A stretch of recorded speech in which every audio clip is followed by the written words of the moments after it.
Welcome, everyone. Sorry about the late start. Our IT department has been scrambling for the past hour to get the microphones and the internet working. So here we are. We hope we don't lose it. So I declare we do have quorum. Two of our councillors are not here, but we do have quorum. And I'm going to ask Mayor Alcock to read the land acknowledgement.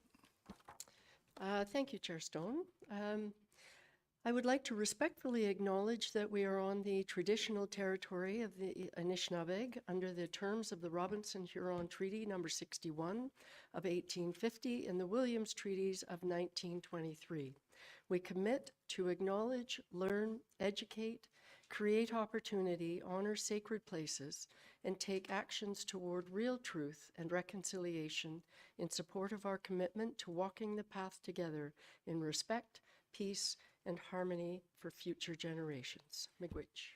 Thank you. I have a motion moved by Councillor Clark, seconded by Mayor Alcock. Be it resolved that the Planning Council meeting agenda dated February 12, 2025 be adopted as printed and circulated. All in favor? And that carries. Are there any disclosures of pecuniary interest? I see none. All right. I'd like to welcome everyone to the public portion of the meeting to consider applications to amend the Community Planning Permit Bylaw 2022-97, pursuant to Section 34 of the Planning Act.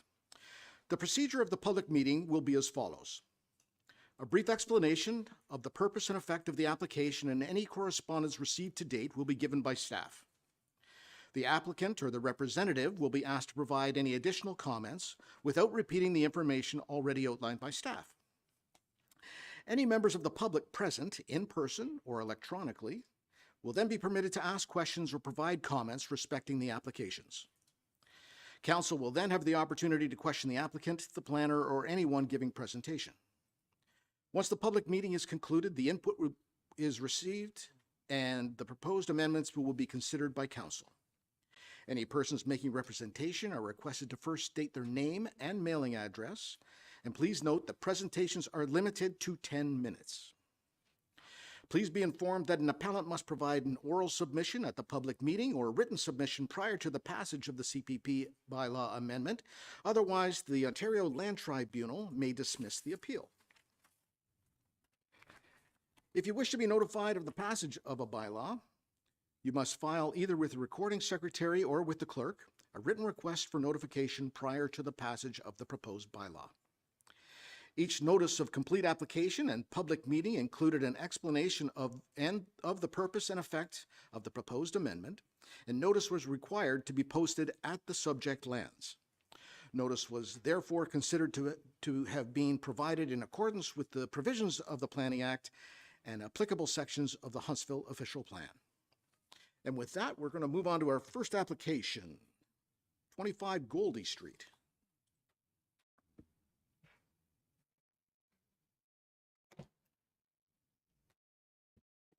Whenever you're ready, Kelsey. Thank you. Good afternoon, everyone.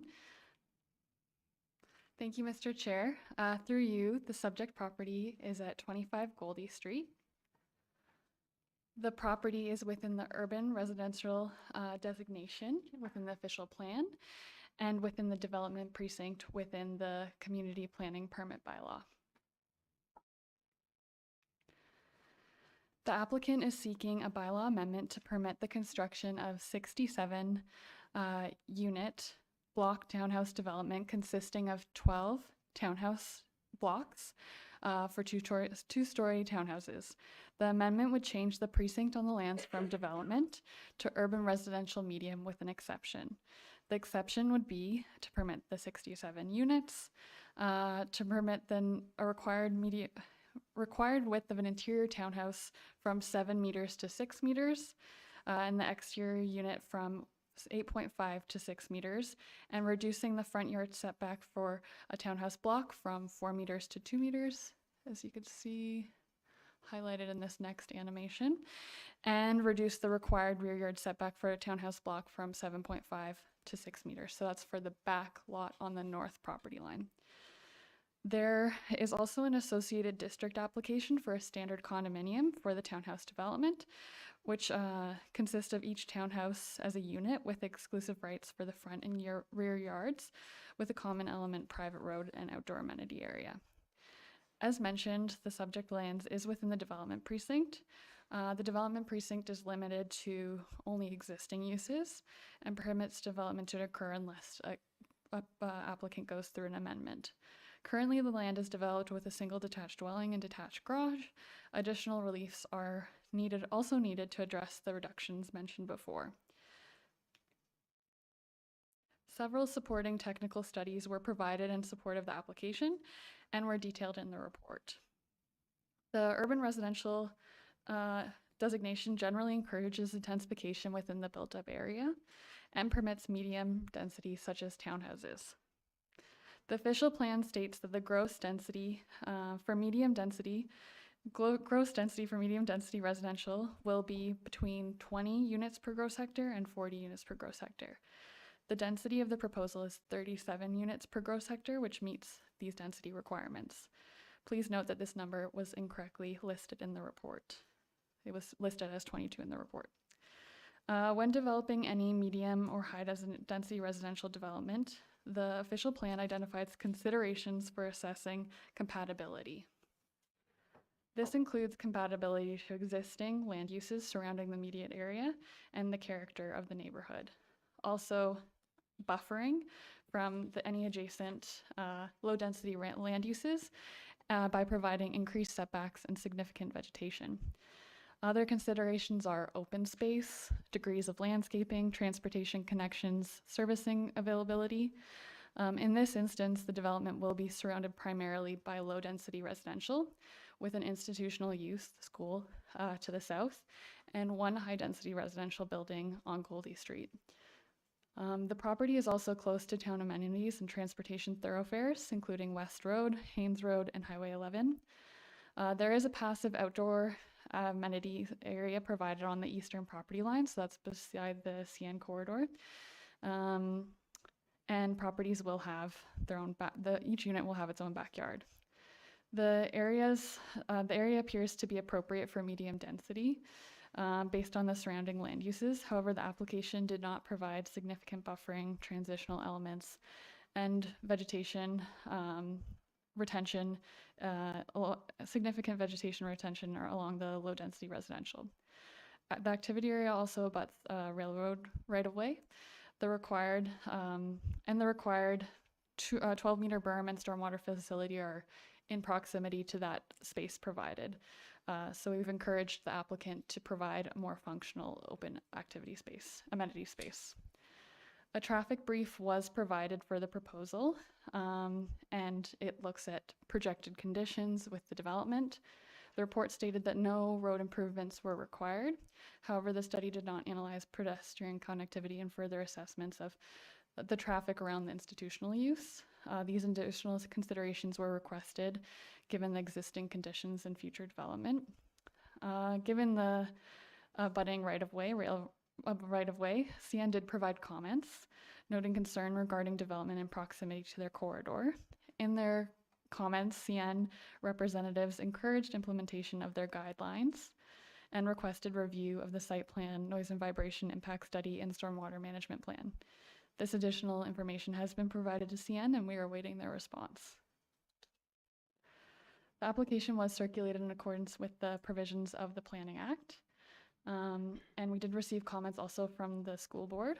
The school board requested the traffic study, a vegetated buffer abutting the property line beside the school, and a year-round maintained walkway to the school.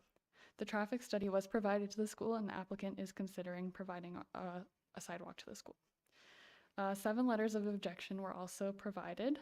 The letters detail concerns about density, increased traffic on Goldie Street, potential drainage onto abutting lands, reduction in wildlife habitat, and vegetation removal, which some of them were received following the agenda, which were emailed out today. Comments have been provided to the applicant for further consideration of the mitigation measures for the abutting low-density residential and suitable functional open space, as well as requested updates to the technical reports. To seek additional feedback from the community, an open house is to be hosted on February 21st by the applicant. Once all updated reports have been received and issues raised in this report and by the public are addressed, staff would be then in the position to make a recommendation. But at this point, it's being only brought forward for information. Thank you so much, and I'd be happy to answer any questions. Thank you. I'll call on the applicant or the representative to make comments.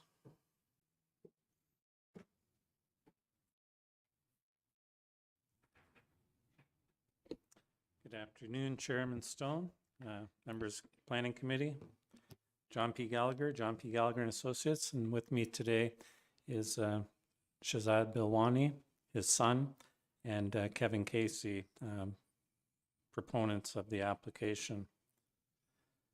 I think Kelsey has outlined the application well. Just a bit of background. Prior to us starting, we did do pre-consulting with the district and the town of Huntsville. In that regard, a number of reports and studies were required to proceed with deeming the application complete. Those studies included an arborist report, a natural heritage review, stormwater management, functional servicing, water modeling, traffic impact study, planning justification report, and dark sky friendly lighting plans. And those reports have been provided, and we have had some feedback from the town's public works, and our traffic consultant is updating some of those items. I will note that with regards to the comments from the school board, those traffic studies and counts were undertaken during the school hours, both in the morning and the evening in the Monday to Friday realm. As Kelsey had stated, our application is for 67 townhome units. This property has been residentially designated since the inception of the official plan for the town of Huntsville. It's tucked away in a little enclave behind the pine grove of Pine Glen School and the CN rail line to the east. One of the items that was looked at, and I know some of the letters of concern were raised, had to do with the lands adjacent that west boundary. Firstly, what we did there was, in the arborist report, they had recommended retention of some of the trees in the 3-meter buffer adjacent that land. We had and continue to propose a 2-meter high solid wood fence for that common property line. As well, where there aren't trees, we propose planting new trees within that 3-meter buffer adjacent that west boundary. When we look at placing medium density next to low density, there were two things that I did want to bring to the attention of the committee. Firstly, those lots on Goldie Street are fairly significant in depth, with the homes being about 100 feet from those common lot lines. So that in itself does create separation. That being said, we were not looking at decreasing that setback along that side. We actually increased it.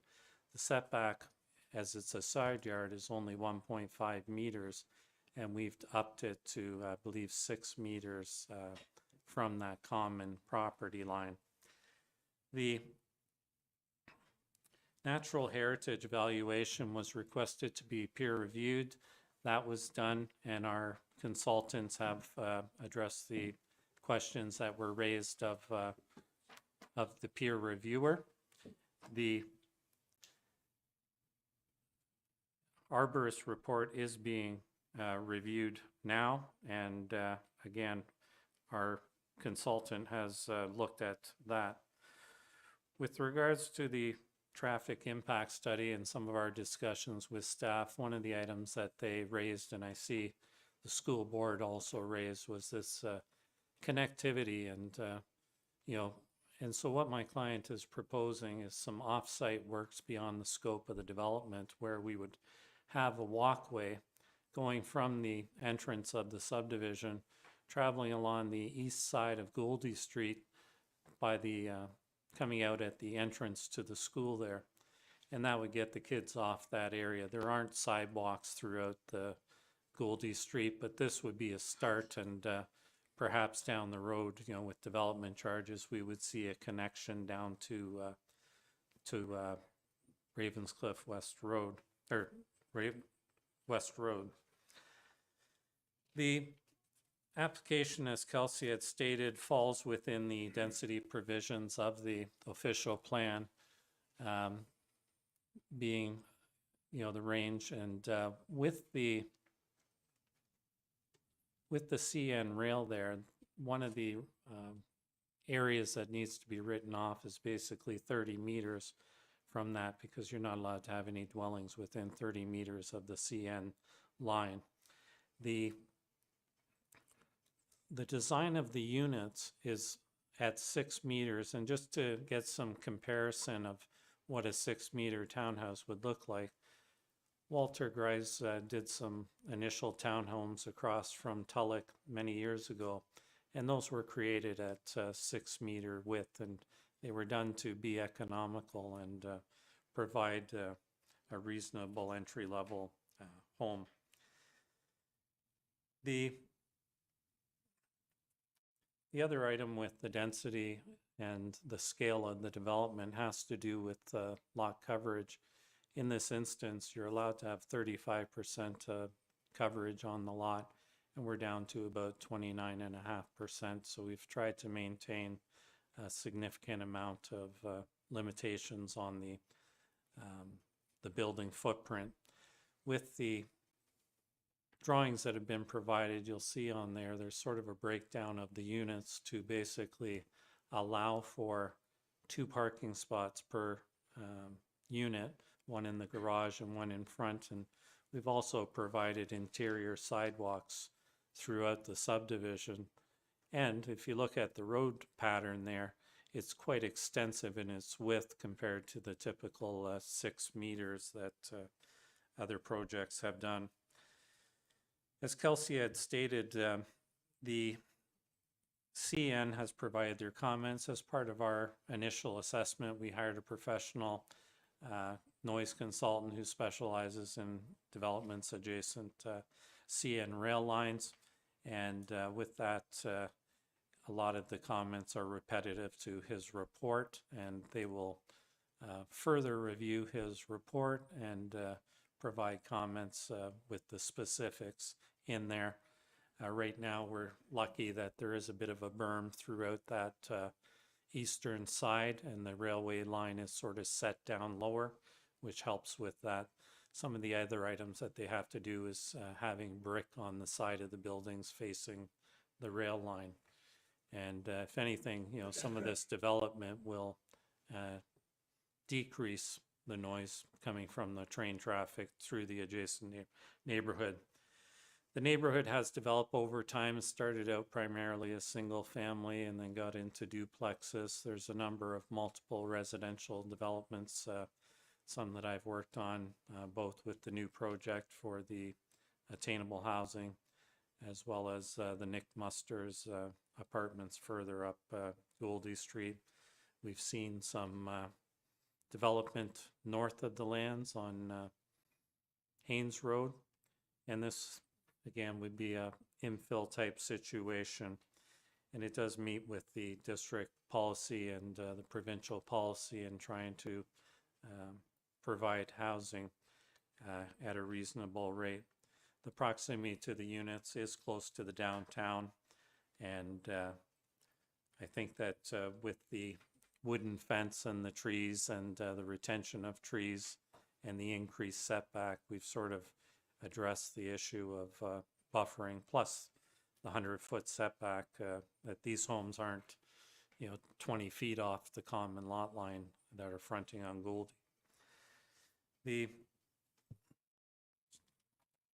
Checking my time.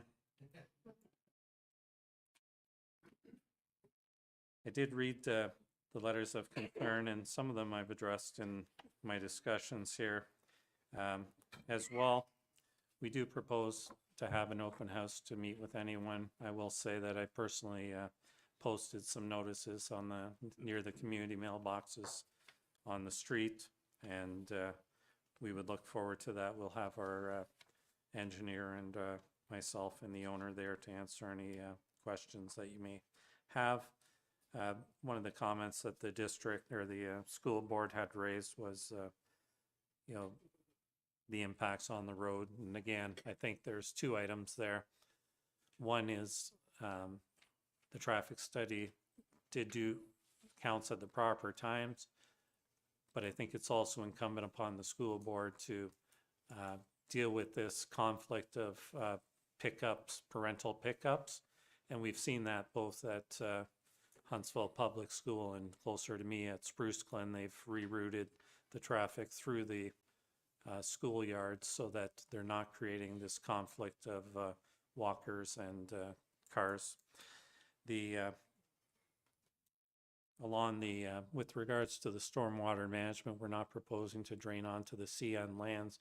It will be picking up the drainage on site, controlling it, going into the southeast corner adjacent that Pine Glen and the CN rail, and there'll be a swale running back and exiting onto Gouldy Street where it goes under Gouldy. There's a pipe there, eventually finds its way down to the lake. It'll be serviced by full municipal water and sewer with hydrants throughout the project in accordance with proper engineering requirements.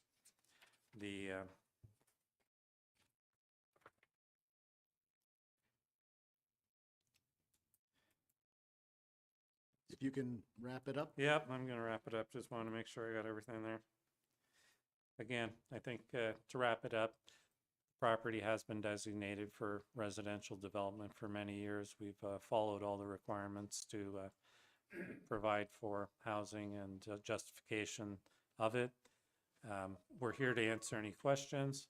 I know the owner would like to say a few words, and I'd be glad to answer any questions of council or the public in that regard. Thank you. The owner wants to say a few words? Is that what you said? Yes. All right. Quickly, if you would.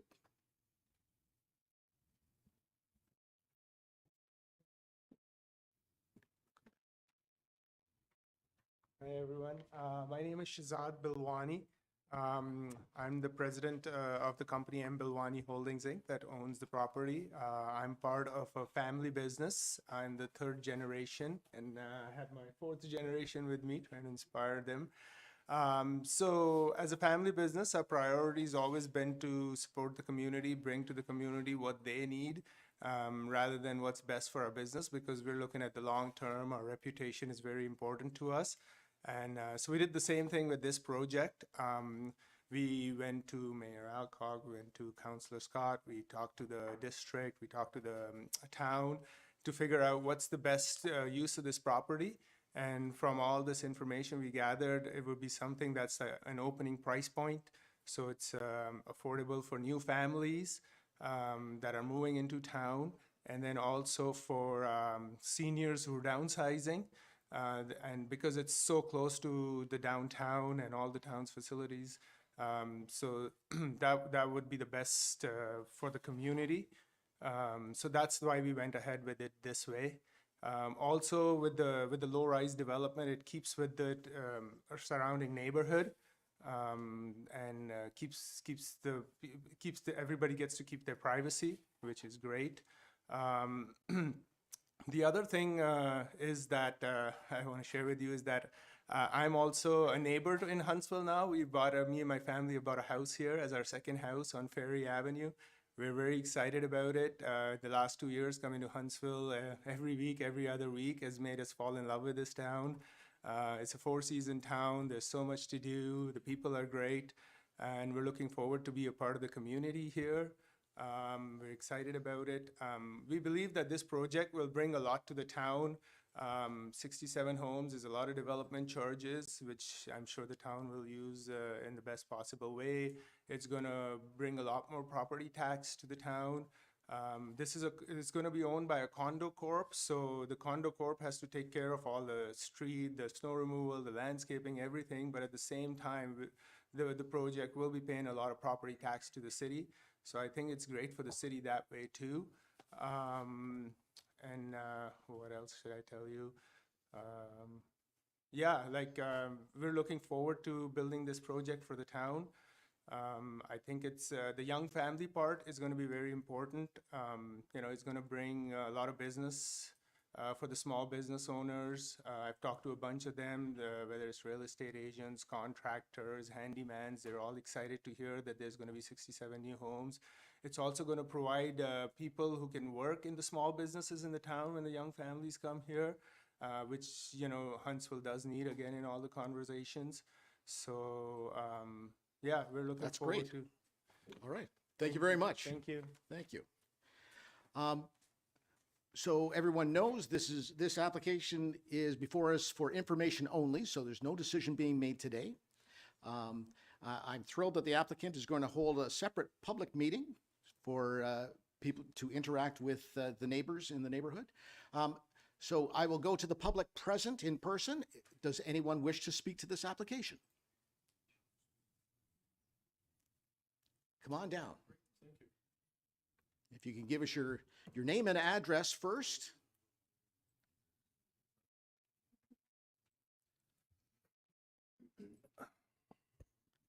Sure. Stephen Parrott, 37 Goldie Street. One of those properties that abuts the western boundary.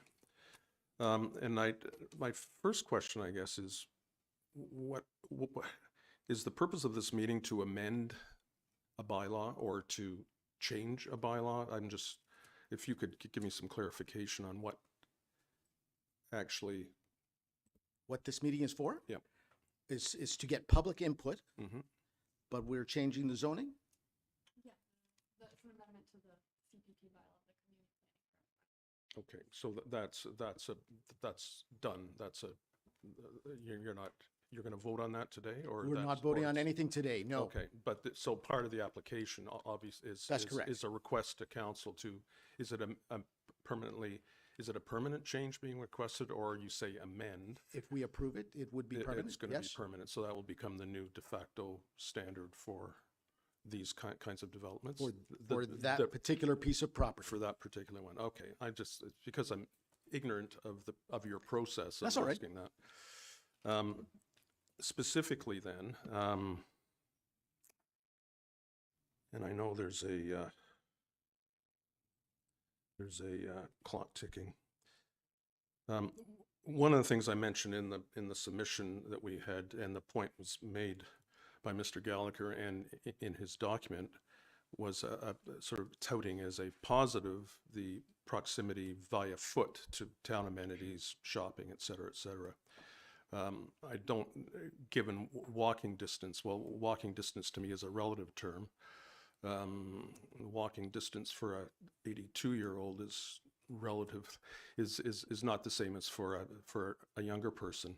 Given the absence of sidewalks towards Haynes Road and out towards the independent grocer, Walmart area, I did some comparisons there in terms of walking distance. Everything's 20 minutes plus away by foot. And none of us, I think, have seen people slugging groceries down Haynes Road in the middle of winter to go back and forth. I certainly don't see them.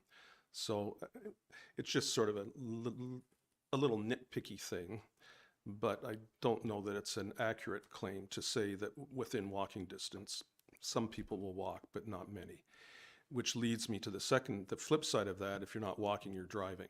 So I suspect 99.9% of people will be driving when they exit this proposed subdivision to do whatever they do, just the way we drive. I don't contemplate ever walking out to the independent grocer to do grocery shopping and walk back with it.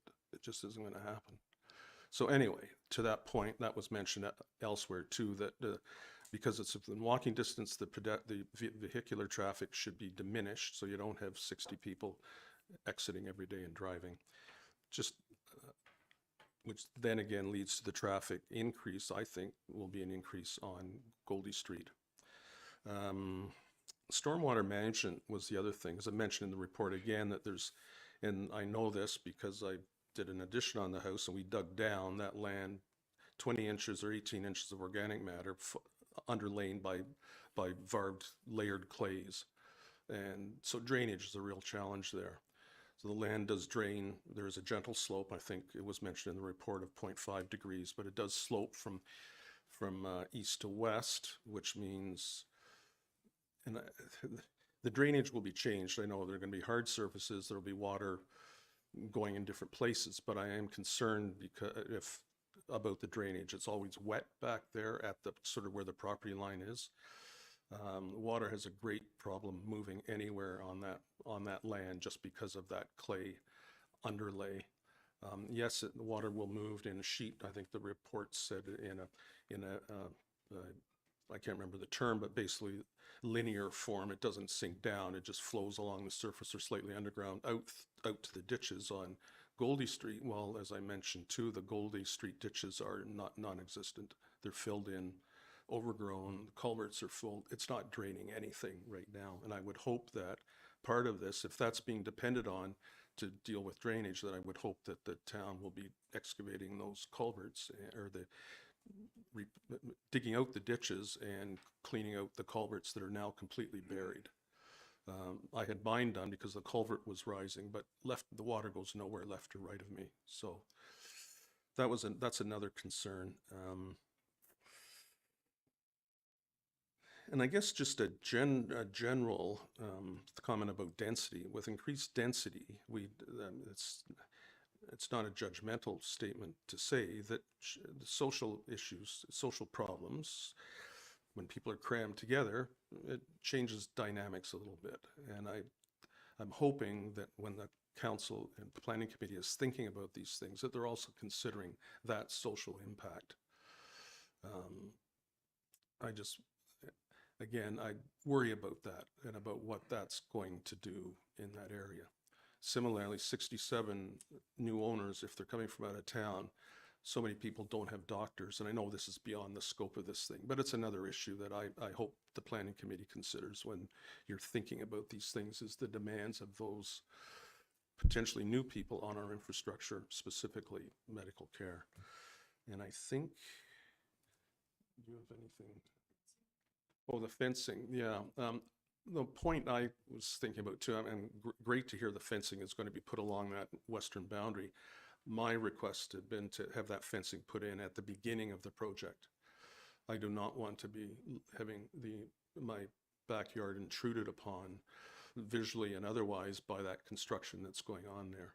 So I would ideally like that fencing to be in place before, perhaps once the trees are out that have to be removed, that kind of work, and then actually get that fencing up along that line so we don't lose the use of our yards for a year or more. Not use of, but you know what I mean. You don't need people staring at you when you're out in your backyard like that. And also to help perhaps mitigate some of the noise and just the things that are going on back there. And then was there anything? Sorry, I keep bobbing back and forth here.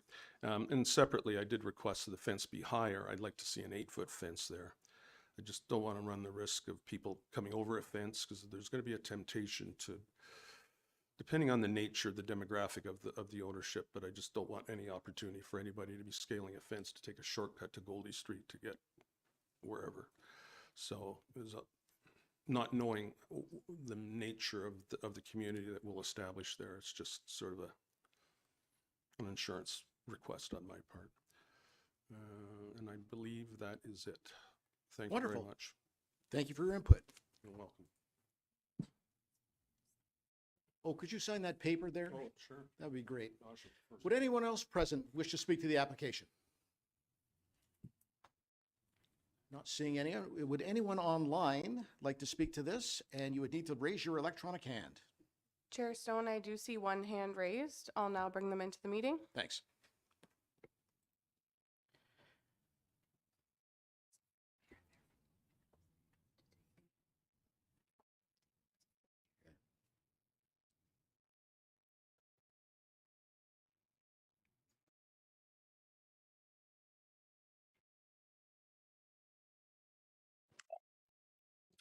Mr. Hernan. Oh, thank you. You can hear me, obviously. Thank you. Thank you, Chair Stone and committee members, for giving me the opportunity to speak to this proposal before you. I'm here representing Vernell Road Management. We own the property, kitty corner to this, if you will, at 24 Goldie Street. I've reviewed the application package in full and the supporting documents as well as the letters that were presented as well. And I can tell you that this is a very similar project to what we did across the street. And I feel it's a real good use of the land, if you will. It's a large chunk of land with limited road frontage, very similar to ours. It's tucked away, so it won't be visually affecting, I think, the community as a whole. And as the planner has indicated, it's intensification in a town area where it's needed. I know from my own experience, there's good water and sewer there. So the more people we can get connected, hopefully the more it'll reduce the bills and the cost down the road of all taxpayers in the town of Huntsville. Regards to the traffic concerns, just from my own experience in the last 2 years working on that site daily, I do see a traffic issue, but it's strictly at the school between 3 and 3:15. It's very similar to what you see at any of the other schools around town, and I know you've talked about it, and I've heard it already discussed at this meeting, but I certainly don't see a traffic concern on the road from my own experience with vehicles. Just a quick note, in regards to it being within walking distance, we've occupied the first 8 units in our building, and 4 of those tenants don't have vehicles, and they do walk to grocery stores, to Tim Hortons, to wherever they're going downtown. So it is a walkable area. At least that's what I'm seeing. So simply put, we certainly support the project being adjacent to it. And I would encourage the committee members to approve this application as well. So thank you for hearing me out today. Thanks very much for that. Is there anyone else online that would like to speak to the application? Chair Stone, I see no hands raised. All right. Committee members, council members. Councillor Cluche. Through you, Chair. Excuse me. I just have a couple little things. I know it's not possible, but if they could, I'd like a second entrance just for emergency services. That's a lot of density in there to have one entrance. And I still go back to our West Road. I say it's a problem where we need lights at the school at Goldie Street. We're talking about approving this if this gets approved. And we're also talking about a parking lot west of there that's going to handle, I think, 100 cars, I think it was. So we have that foot traffic that's going to be going across to the church.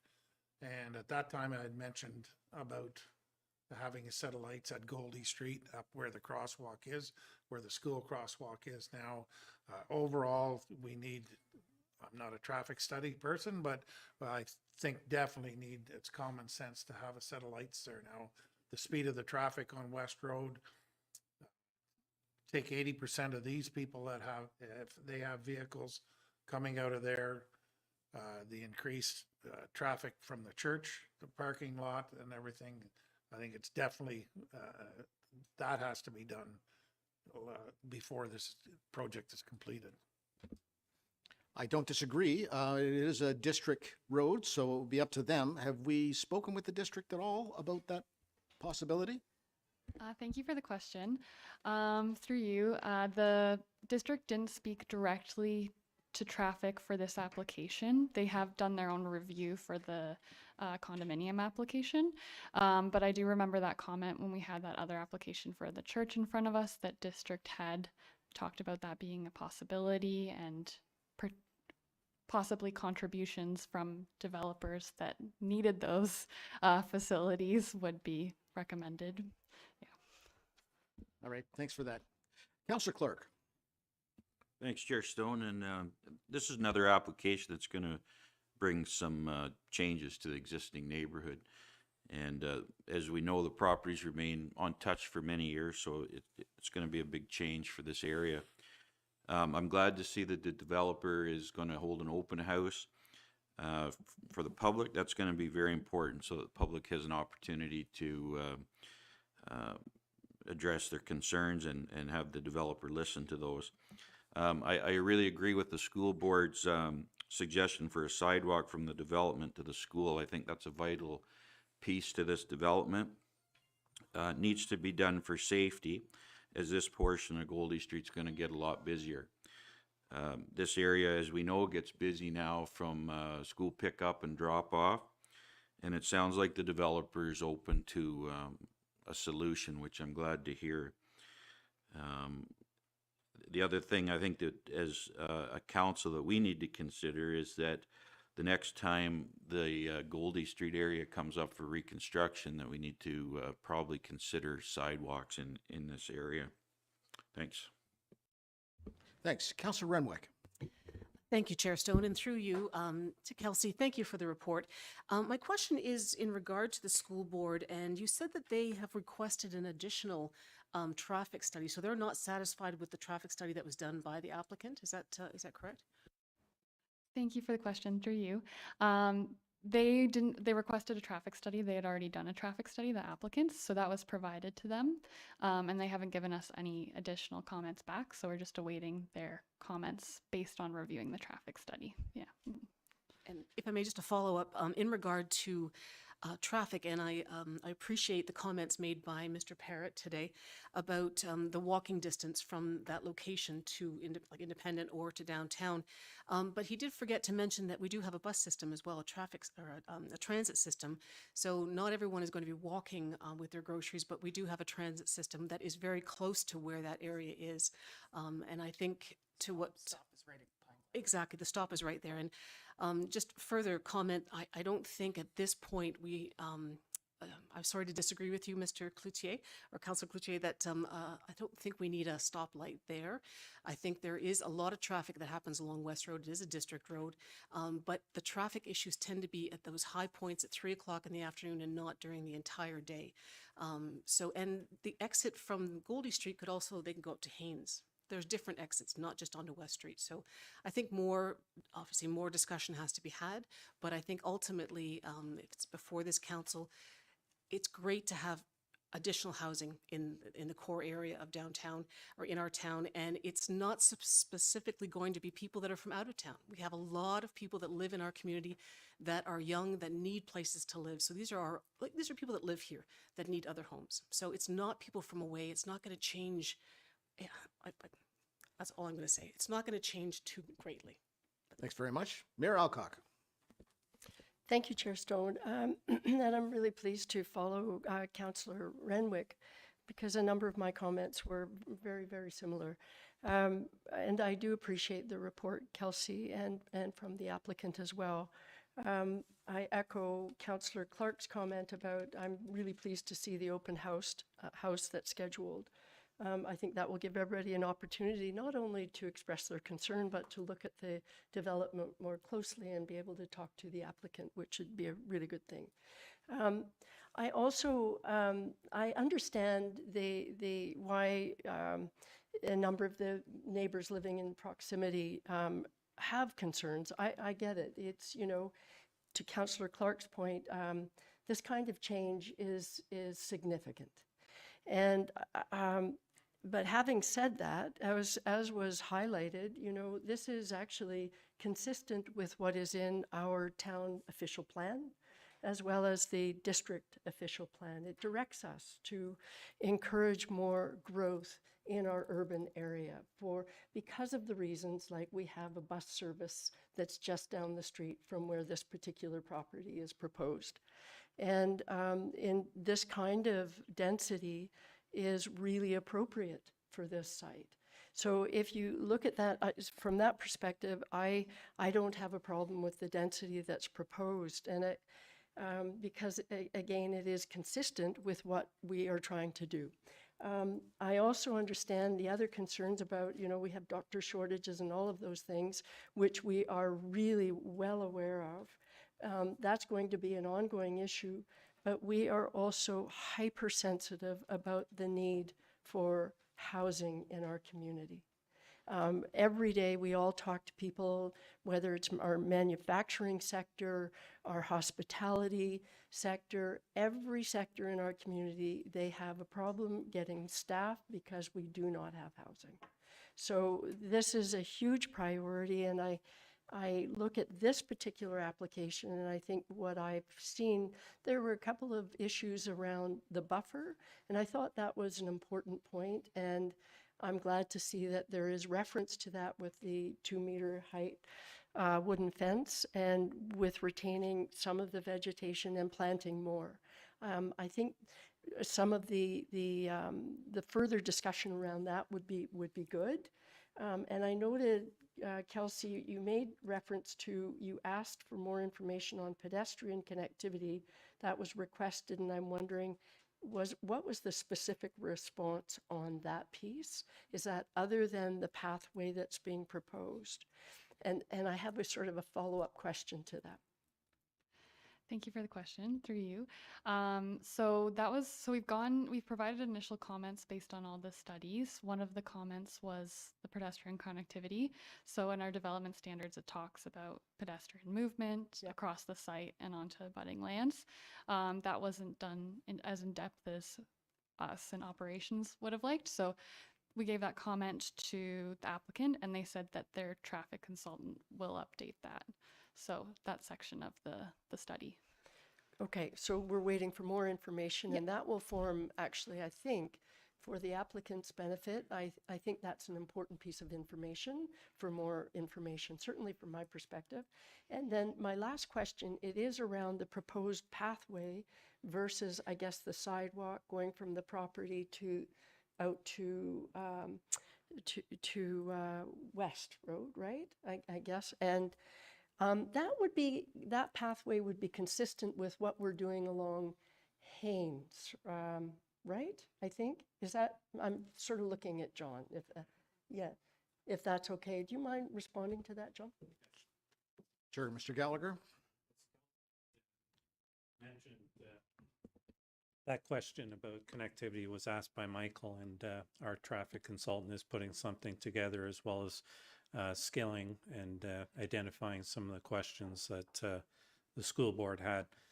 When I raised that issue with my client, we thought that a good idea would be a starting point, because there are 67 homes there, and he's suggesting we do a walkway going down towards the entrance to the school there where the traffic is. And as Mr. Parrott, I believe, one of the people had raised an issue about ditching and such. There's going to be work required by the applicant to fix that up. So it might make sense to, just tie that all into one project. Again, typically those are considered off-site works, but in this situation, I think my client wants to provide that. They see that there's a need there. And then beyond that, I think, you have development charges, et cetera, that could be used to get that connection to West Road where there's more sidewalks. Thanks. Thank you. I really appreciate that. And I think that's, sounds like a good solution from my perspective. Yeah, Kelsey. Thank you. Yeah, and we'll have to meet with operations and the applicant, just because it will have to meet our town development standards and just have the right amount of land provided for it. So that would be a working conversation about what that looks like. Deputy Mayor Armour? Thanks, Chair Stone.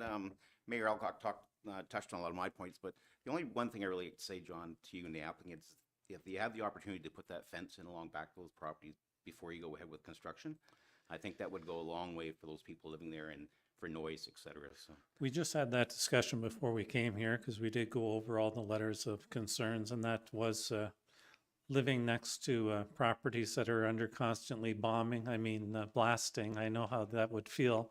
I think that would occur, as Mr. Parrott had said, once they get the rough grading established where the four corners are, because again, everything's coming back towards the train tracks and the south.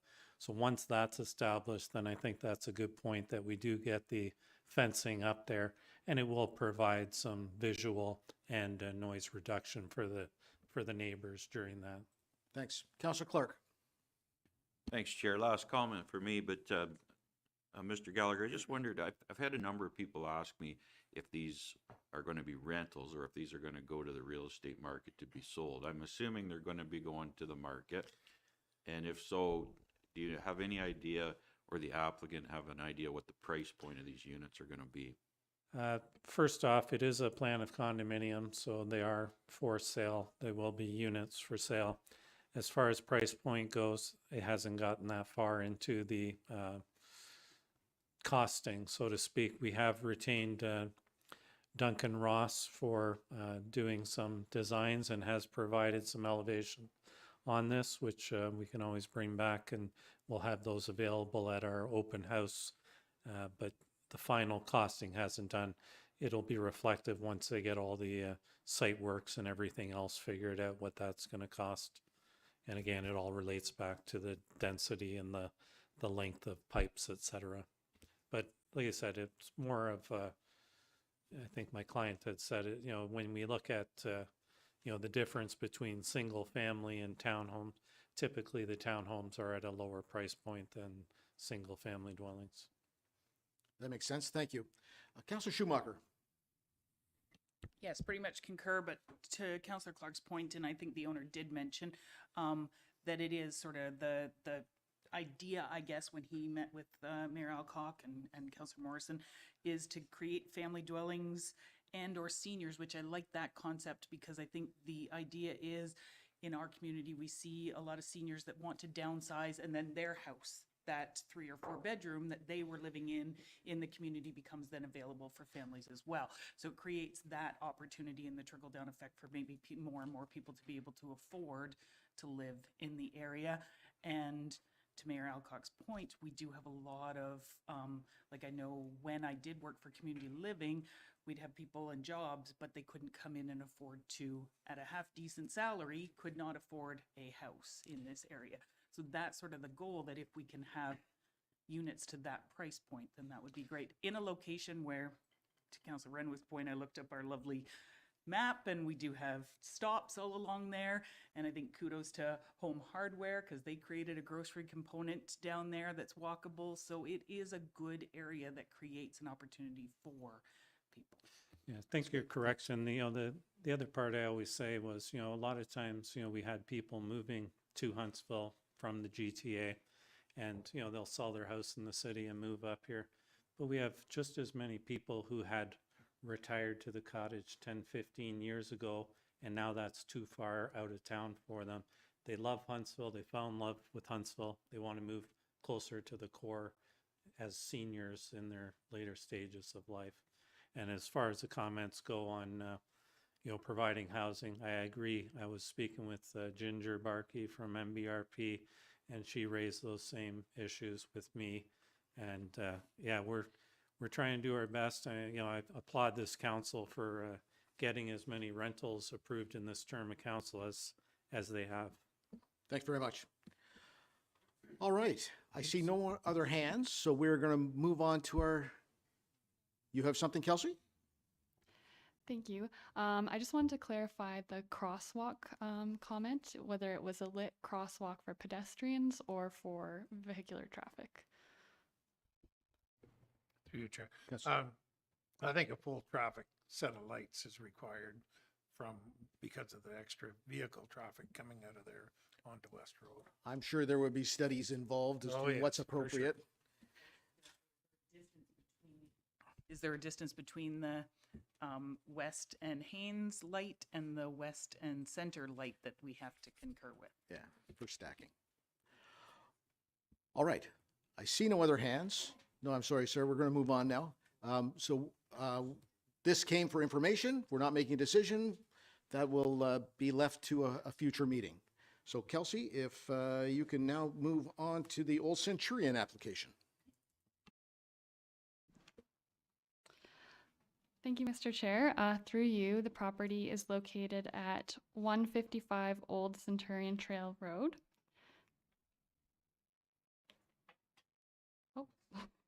The property is within the waterfront and rural designation in the official plan, and within the waterfront backlot precinct and flood zone precinct with natural constraint 1, 2, and flood overlay.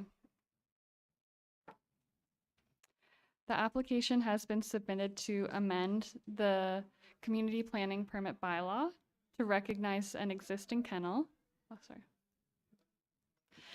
An existing kennel. The amendment would change the precinct on a portion of the property from waterfront backlot to waterfront backlot with exception to recognize the existing kennel and accessory uses, including agility training, dog shows, and other similar uses. As wetlands are also located on the site, a conservation precinct will be applied to those lands as well. These additional uses are existing non-conforming uses on the property, which have been in place since 2001. The CPP bylaw discusses non-conforming uses.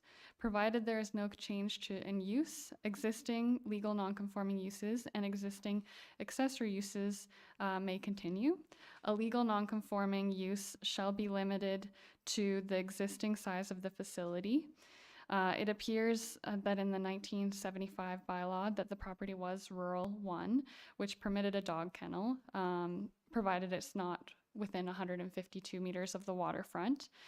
The kennel appears to be more than 152 meters from the shoreline. However, it's unclear if the use has been continuous. The application would seek to formally recognize this existing use on the property.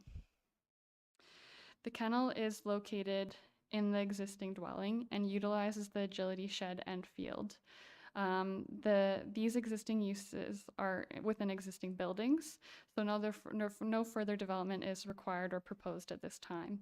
Although the property does have frontage on Clark Lake, it is within the waterfront backlot precinct. The property is rural in character and development is set back a minimum of 200 meters from the shoreline. It should be noted that the kennels are permitted within the rural precinct of the CPP bylaw. No parking requirements are listed for kennels within the bylaw. However, the CPP bylaw states where parking requirements for uses that are not listed in the parking table shall require 1 space per 25 square meters of gross floor area. Based on this provision, 4 parking spaces would be required. These 4 parking spaces could be accommodated in this existing parking area beside the dwelling. The property has also been used for both agility training and show dog events. The existing parking, driveway, and field can accommodate parking for occasional uses. It appears the parking is appropriate based on the nature and frequency of dog show events. In consideration of this, the uses are also only to be recognized within a certain portion of the property and not its entirety. As mentioned, the property is also within the rural and waterfront designation of the official plan. The official plan states waterfront areas extend 150 meters inland from lakes and rivers beyond a certain size, or applies to lands further functionally or physically related to the shoreline. The additional uses are on a portion of the property 200 meters from the waterfront and are rural in character physically and functionally. So the rural designation would appear to apply in this circumstance. Kennels are permitted within the rural area as a minor agricultural activity. In this instance, the use is also contained within the existing development on a large lot far from the property's shoreline. The agility school and dog shows are also appropriate within the rural area as it relates to the kennel use. Outdoor recreation and is space intensive. The existing agility shed and area are also existing and buffered by mature vegetation and outside of the natural constraints. The application was circulated internally in accordance with the provisions of the Planning Act. The Building and Fire Department provided comments regarding Ontario Building Code requirements for a kennel use. 5 letters of rejection were also received following the posting of the agenda and were provided to Council. Comments detailed include excessive dog noises, camping on the property, wildlife and environmental concerns, the number of dogs on the property at one time, and frequency of events. It should be noted that the town's noise bylaw would apply to this property. The uses would also only be permitted within the existing portions of the property with existing vegetated buffers between abutting properties. Through staff's review and analysis, the application would appear to have conformed with the intent of the official plan and be consistent with the provincial planning statement, and therefore staff are recommending approval. Thank you so much, and I'd be happy to answer any questions. Thank you. I'll call on the applicant or the representative to make any comments, if they wish.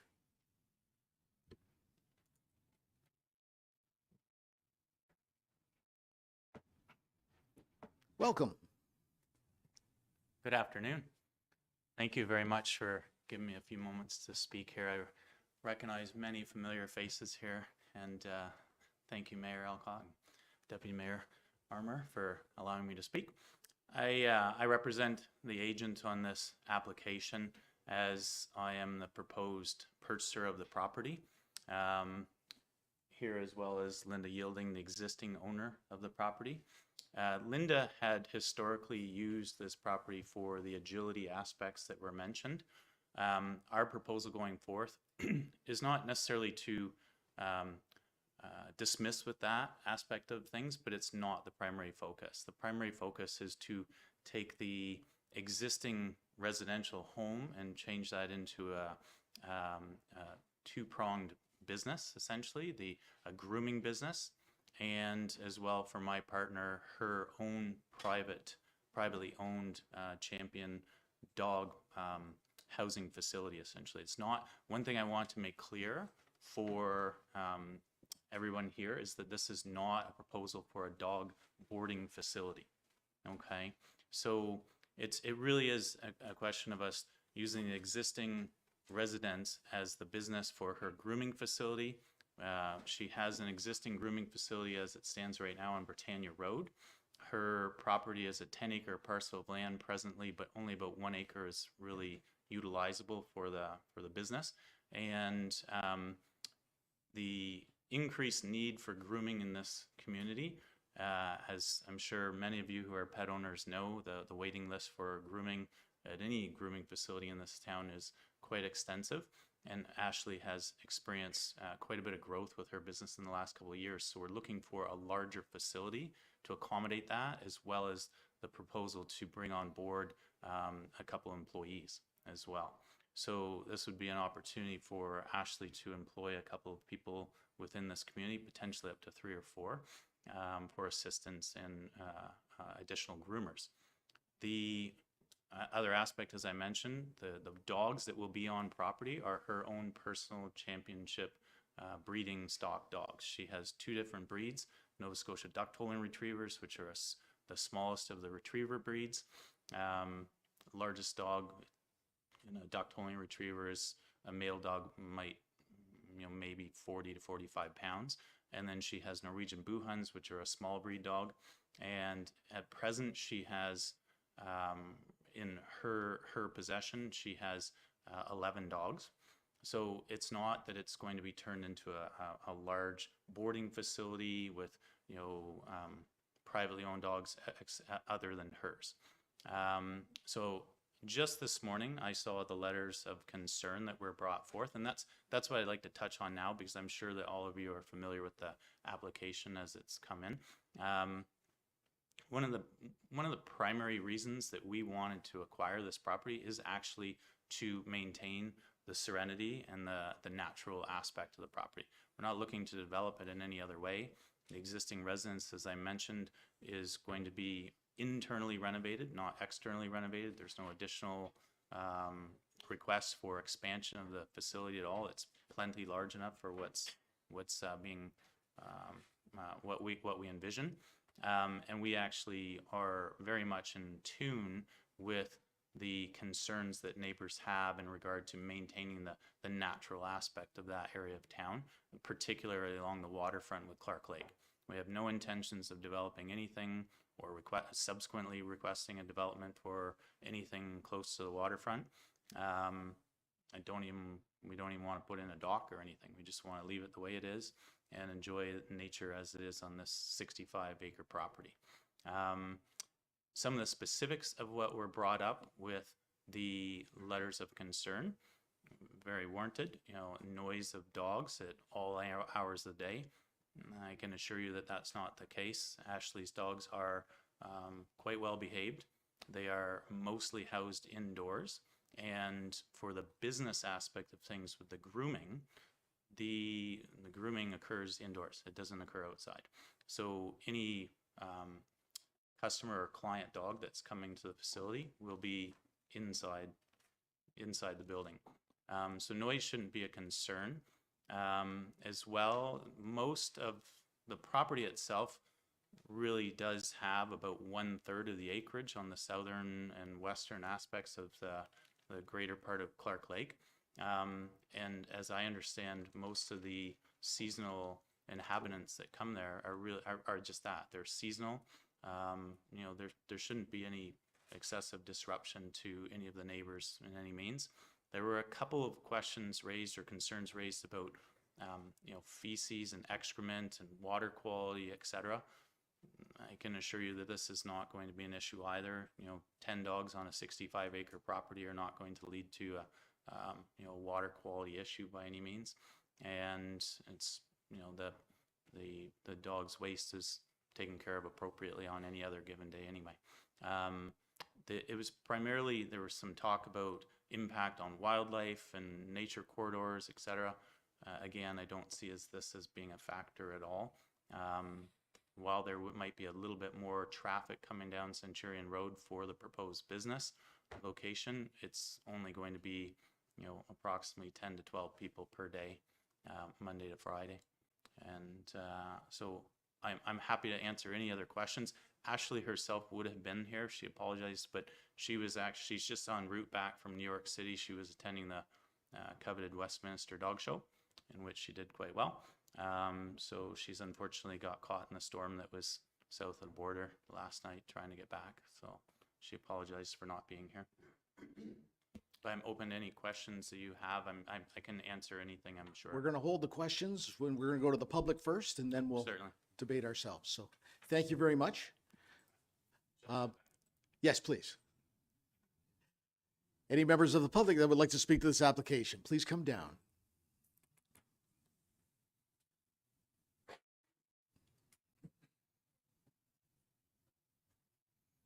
Welcome. Thank you for having us. Oh, push the button.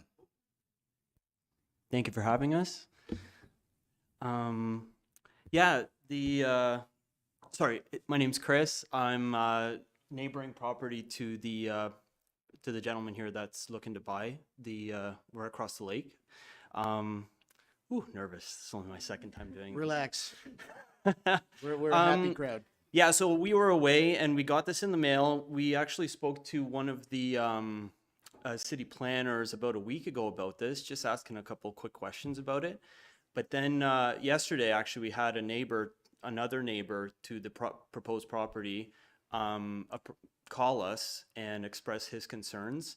And that really brought up a lot of questions, even more questions for us. The applicant has just answered a lot of them. I mean, 11 dogs is absolutely nothing. We really haven't had any problems in the last 5 years. We've been living across the lake there from them.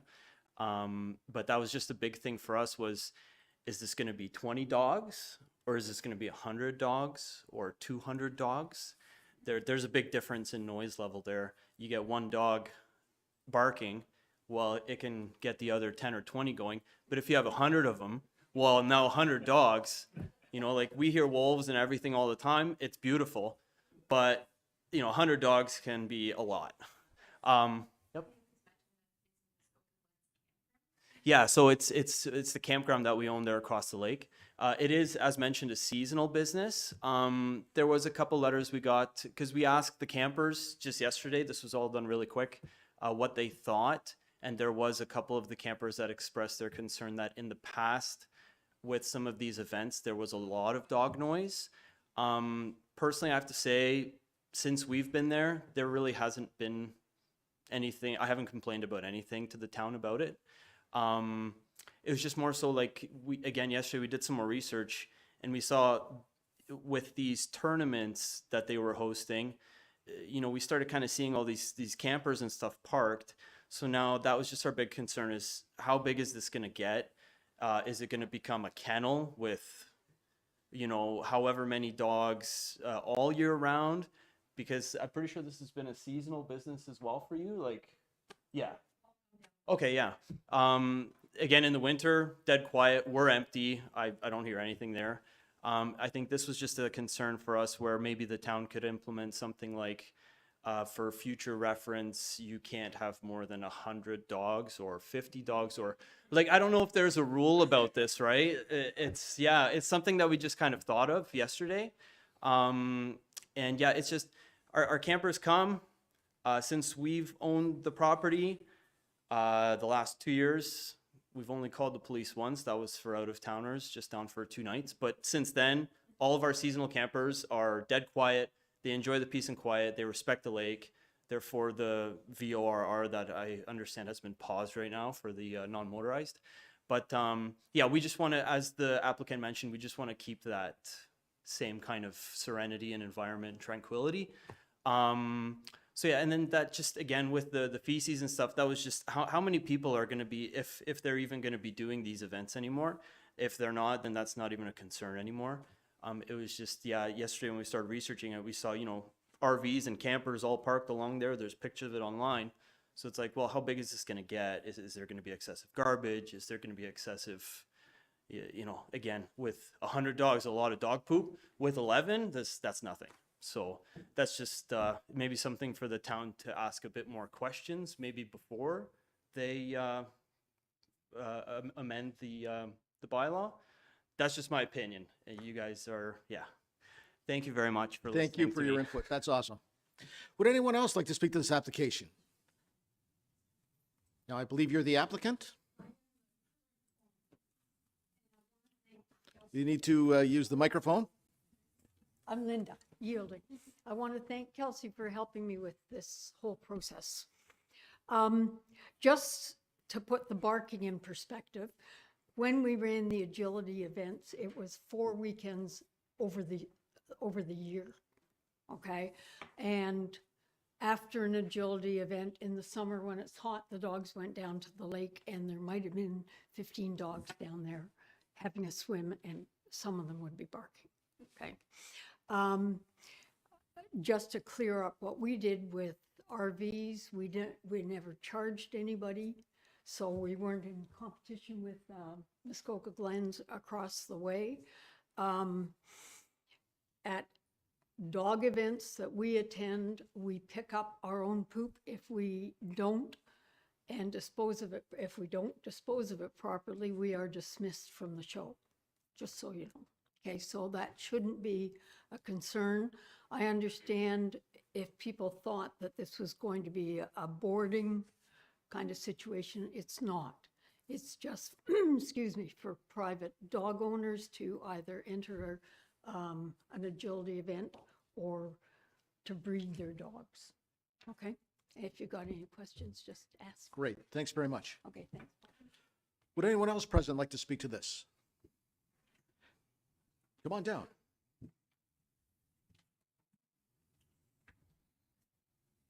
If you can state your name and address for us. Rick McLean, 900 South Wasiosa Lake Road.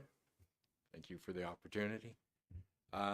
My concern was the agility part of it, I guess. We live just up the hill from the proposed property, and the noise from many hyped up dogs jumping through loops, people, you know, encouraging their animals, which is great, but weekends, we enjoy the summer, the tranquility of summer, and I think that would disrupt it quite a bit. Just from the past experience, you know, nothing against the sport or anything, but it's a little over the top. We thought at our house, maybe the way the echoing off of the fields where they are. So I just thought I'd come in and state that. So if it's like a dog grooming, that's a different thing. But if it's courses ran weekends, long weekends, you know, summer's the time to enjoy outside. And if you have barking dogs, people encouraging them in your backyard, I'm pretty sure nobody here would appreciate that in the summer when you're out to enjoy your activities. So that's all. That's great. Thank you. I see no one else that would like to speak here. Anyone online that would like to speak to the application? Chair Stone, I see no hands raised. Council members, Deputy Mayor Armour. Thanks, Chair Stone. Just a very quick one. I don't know if you can answer it, not Kelsey. Over the last, I think you said that you've operated it for 20 years in the report. Have we had any complaints or notifications to the bylaw about noise about the dogs at all? Thank you for the question, through you, Mr. Chair. Not that I'm aware of. Maybe people in the background could do a quick search, but I don't think I saw when I looked at the property any bylaw complaint, but I'm not 100% certain. Go ahead. Thanks. Just a quick one. So when you do your agility testing, is that like the whole weekend, or is it just a one-day thing, like 5 hours throughout the day? How long does it normally last?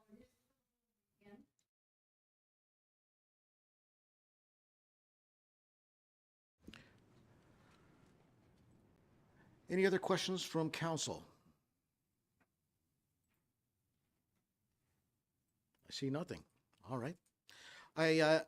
When I first read this, it seemed like it was very rural and wasn't going to be much of an issue. And then we got a lot of comments about the noise, and that was the big thing, about the noise. So I'm struggling with this one. Anyways, I'll leave it there. Mayor Alcock. Thank you, Chair Stone. Since you made a comment, I also looked at this and at first thought it was incredibly rural and 65 acres and in fact there's a whole conservation zone on this property and all of that, and so I didn't have an issue, and I saw the letters of concern, but I actually thought the discussion today was really helpful for that. I think the question from Deputy Mayor Armour about have we had a lot of complaints about this over the years, and we haven't. So, and I think that the proposed new use actually blends in really nicely with the size of this property. So I actually don't have any concerns with it at this point. I thought today was very helpful. Director Maxwell. Thank you, Chair Stone. I just had a message from our bylaw enforcement people, and there have been no complaints that they can find on that property. Councillor Clark. Thanks, Chair Stone. The property's been, as it mentioned in the report, it's been used this way since about 2001. So what we're really doing here today is bringing a non-conforming use into compliance. So, and I would support the application based on the fact from the answer that Deputy Mayor Armour received that there hasn't been any complaints during 20 plus years of operation. So I'm willing to support the application on that basis. And if there are any complaints moving forward, our bylaw department would be able to handle those appropriately. I see no more hands. I'm going to read the motion. Moved by Deputy Mayor Armour, seconded by Councillor Renwick. Be it resolved that Planning Council approve Community Planning Permit Bylaw Application, CPPA 02-2025 HTE, the purpose and effect of which is to change the precinct on the lands from waterfront backlot precinct to a waterfront backlot with exception precinct, to recognize the existing kennel and accessory uses, including agility training, dog shows, and other similar uses, and from a waterfront backlot precinct to a conservation precinct. Comments or questions? All in favor? And that carries.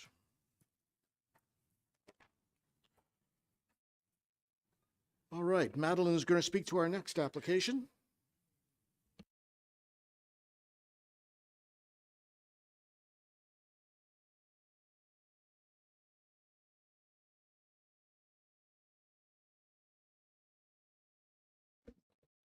Good afternoon, everyone. Whenever you're ready. Thank you. And thank you, Mr. Chair. Through you, the subject property is located at 138 Estonian Camp Road. The lot is designated waterfront and rural in the official plan and is under the waterfront backlot precinct with a previous site-specific exception RU20460 and a natural constraints 2 overlay in the community planning permit bylaw. An application for a zoning bylaw amendment was approved by the Development Services Committee in February 2020, which approved site-specific exception 0460 on the lands to allow year-round development on a lot that does not front on nor have direct access from a year-round maintained public road. And further, in 2020, the single detached dwellings the single detached dwelling on the land was constructed. So an application was submitted for community planning permit bylaw amendment to change the precinct on the subject lands from a waterfront backlot precinct to a rural residential with exception precinct. And the exception would be to permit the creation of 2 new rural residential lots that would front on and be accessed by a seasonally maintained public road and permit year-round development off of a seasonal road. Concurrent consent applications were also submitted for the creation of the 2 new rural residential lots, and the table on the screen shows the proposed lot area and frontages, and all lots, both severed and retained, are proposed to have access off of Estonian Camp Road, which is classified as a seasonal road. So both the severed and retained lands would meet the minimum area and frontage requirements of their respective precincts, being 4 hectares for waterfront backlot and 2 hectares for rural residential, both with 134 meters of frontage. However, frontage would not be on a year-round maintained municipal road. Properties that do not front on or have direct access on a year-round road are only permitted to have woodland retreats. In this case, the applicant's request to sever the subject lands and request for further year-round development increases the amount of development along a seasonal roadway, which has no municipal services nor any plan for future services. Further, natural constraint mapping has identified steep slopes and unevaluated streams on the property, and the applicant has provided general building envelopes. However, consideration for any natural constraints have not been demonstrated through this proposal, and exact locations of these natural heritage features has not been identified, and development envelopes have not taken into consideration any required buffers or setbacks. Sorry. Both the waterfront and rural designations of the official plan are characterized by low-density development that respects the character of the natural setting. The waterfront designation includes policies respecting delineation of waterfront lands and development of waterfront backlots.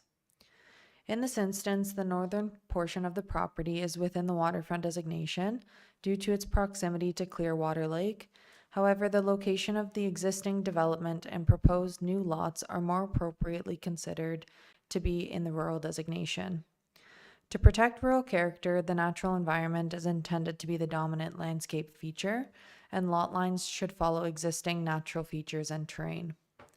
Further, policies require all new development, except for recreational uses such as hunt camps, to directly front on and be accessed from a year-round publicly maintained road. Rural residential development should be encouraged in areas where there is existing rural residential development, fronting on a year-round road, and access is readily available to community facilities. Rural residential development should not be located in remote and undeveloped areas, and this helps to limit strip development, optimize existing services such as fire, police, and home care, and promote the town's intensification targets by directing new residential growth in existing and planned service areas where community facilities and services are available. Additionally, fiscally responsible planning is achieved by steering growth towards areas where infrastructure exists or can be expanded to accommodate higher density housing options. An increase of development along the seasonal portion of Estonian Camp Road would not meet the objectives of the official plan, and options for landowners to upgrade the road to full municipal standard at their expense and have the town assume the road for year-round maintenance can be considered. However, the applicant is not proposing this in this instance. It should also be noted that the distance from the maintained portion of Estonian Camp Road to the closest edge of the proposed retained lot appears to be greater than 500 meters.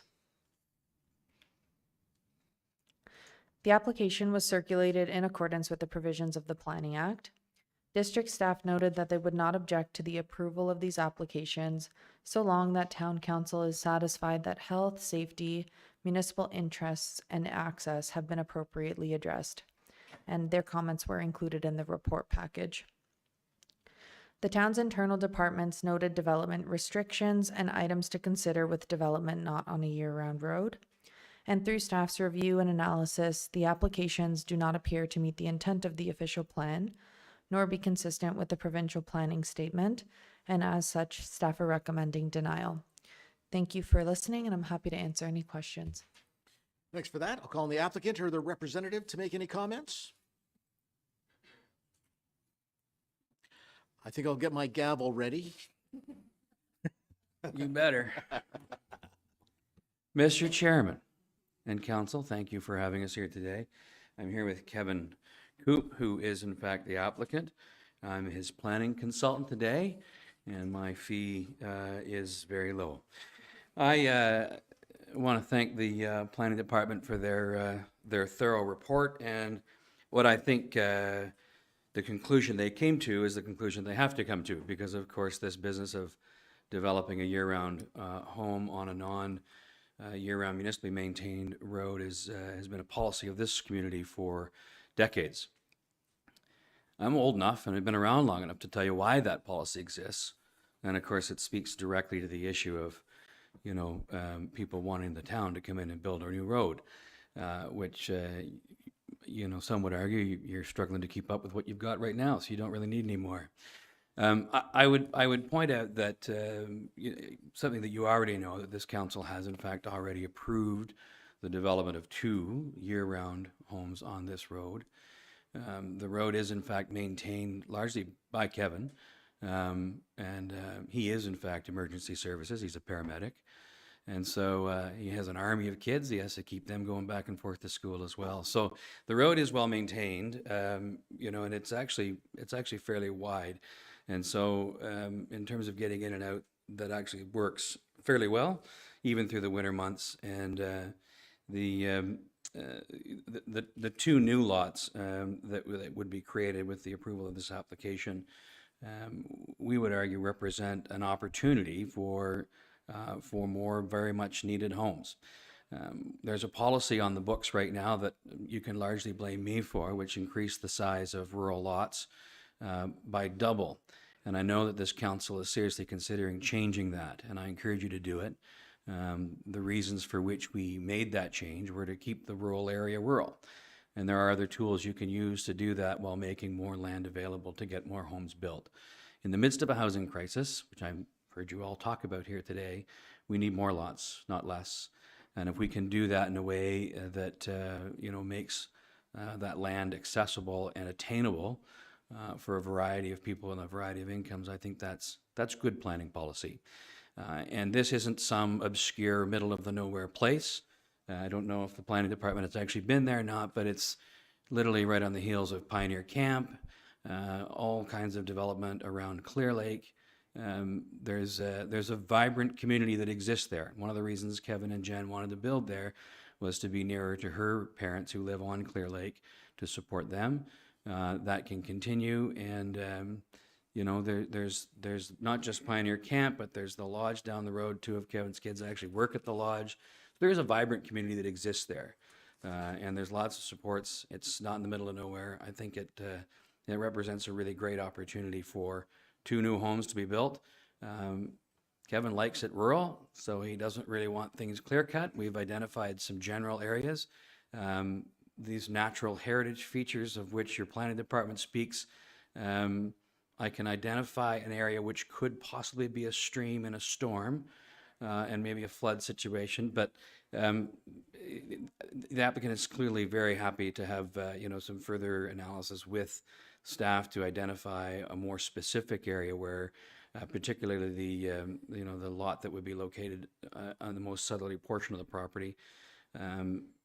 If more analysis is required to make sure there's a very specific area to be identified as a building site, that there wouldn't be a problem with that as well. The other caveat, I know that this was not required of Kevin and Jen when they built their home, but there's a subsequent approval that was given across the road from where Kevin and Jen are, One of the requirements of that approval was that the home that was constructed have residential sprinkling in the home. We think that's a good idea. I think that's a good idea in all homes, frankly. And so they would be certainly happy to amend any application and accept a requirement like that on title of the 2 new lots as well. I think that covers it pretty well. We are happy to answer any questions, and I will go back to my chair and behave until you ask me a question. Thanks very much. I'm going to go to the members of the public that would like to speak to this application. I see no one jumping up. Would anyone online like to speak to this application? Chair Stone, I see no hands raised. All right, then I'm going to go to Councillor Cluche. Through you, Chair. Glad to see your services are finally at cost efficient for the town. Thank you. On this here, you look at this chunk of property, a lot of instances we get applications like this where they're only asking for the 1 hectare. Where, you know, he could have came here and asked for 4 lots. But they went to the 2 lot and bigger. It's basically unused bush lots. That's what it is.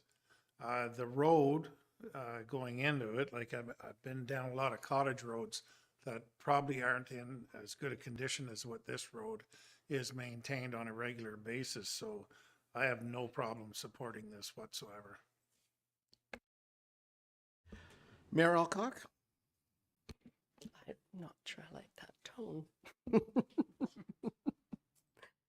Thank you, Chair Stone. I actually echo what Councillor Cluche said, but I'm also happy that the applicant's consultant suggested that the sprinkler system be included with the approval, however we did that in the past.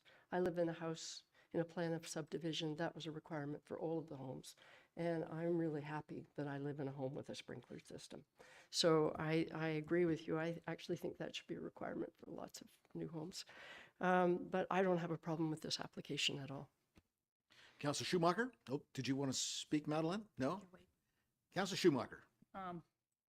No, Councillor Okay. Schumacher. Sorry. Yes, thank you. Through you, Stone.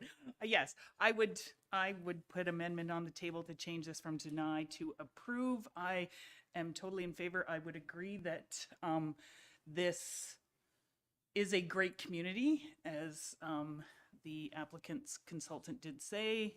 We are not in the middle of nowhere in Port Sydney, and we are part of Huntsville, just so you guys are aware. I would concur with the sprinkler system on the private road.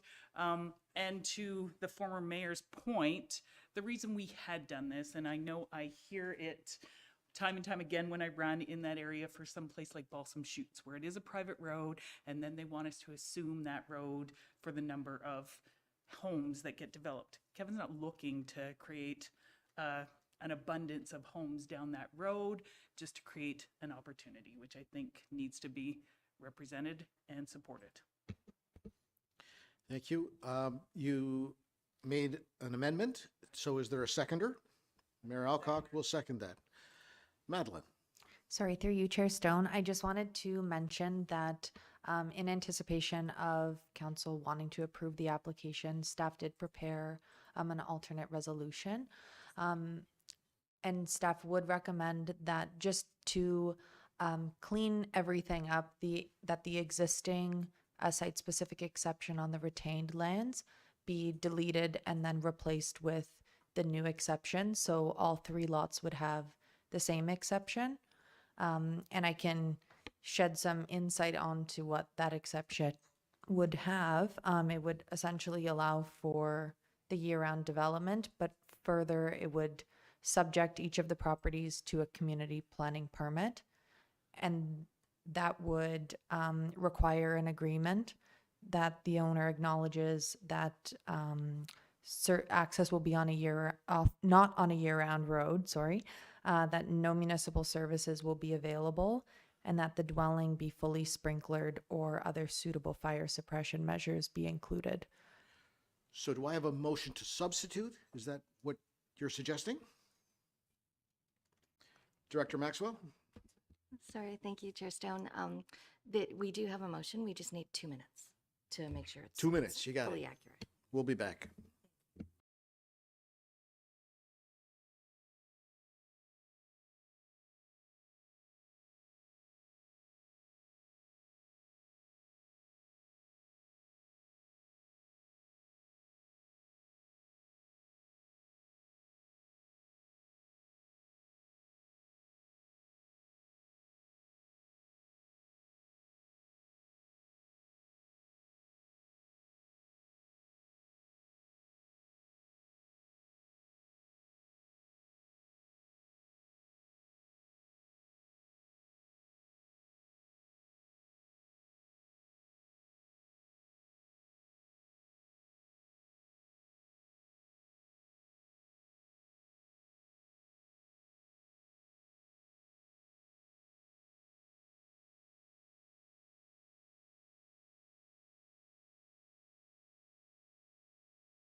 All right, welcome back.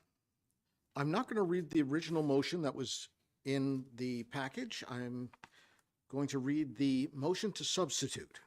So moved by Councillor Schumacher, seconded by Mayor Alcock.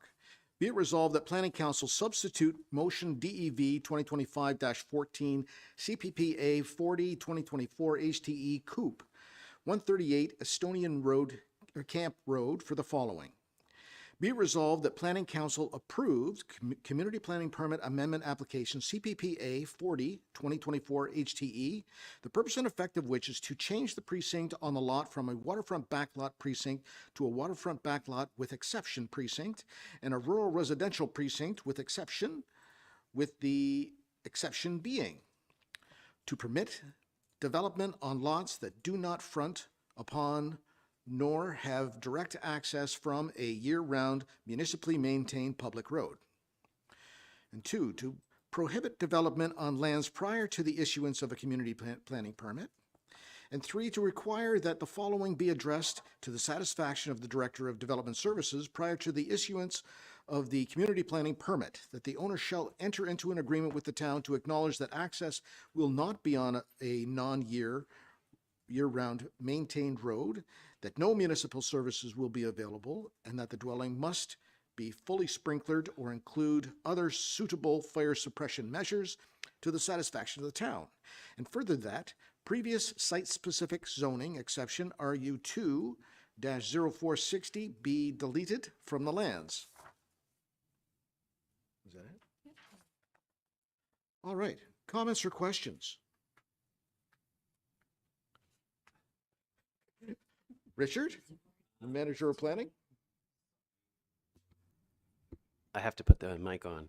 I think the word "not" is needs to be removed in front of non-year-round maintained road. Non-year-round road? Not to be on, It will be on a Double non. negative? Okay. All right. Thank you for that. Any other comments or questions? I see none. All in favor? And that carries.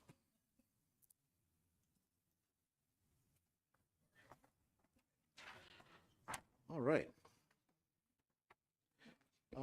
Now, I will ask the main motion as substituted. All in favor? And that carries.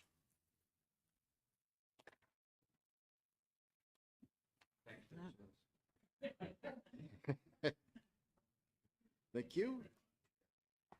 All right. Now that all comments have been received, I declare these public meetings respecting the above applications to be concluded. We will now move to the non-public portion of the meeting.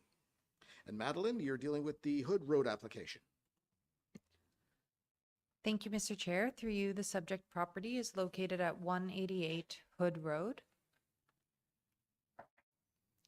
The lot is designated waterfront in Huntsville's official plan and is under the waterfront residential 60-meter precinct in the community planning permit bylaw. The application has been submitted to permit the construction of a 54 square meter detached two-story garage. A Class 3 community planning permit is required to reduce the western interior side yard setback for the garage from 6 meters to 4.2 meters. Reduce the rear yard setback for the garage from 6 meters to 1.7 meters. Recognize the existing primary lot coverage of 12.9%. And recognize the existing 5.2 meter western interior side yard setback for the attached deck to the single detached dwelling. Final conditions of approval have been listed in the report package, and in addition to the final standard conditions, a condition that no habitable space be permitted in the second story of the detached garage has been included.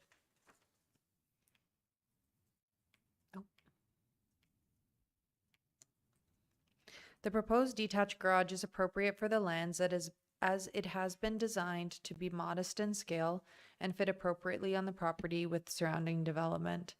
The garage will increase the functionality of the property by allowing for additional storage space, and as part of this, the applicants are proposing to remove a utility shed.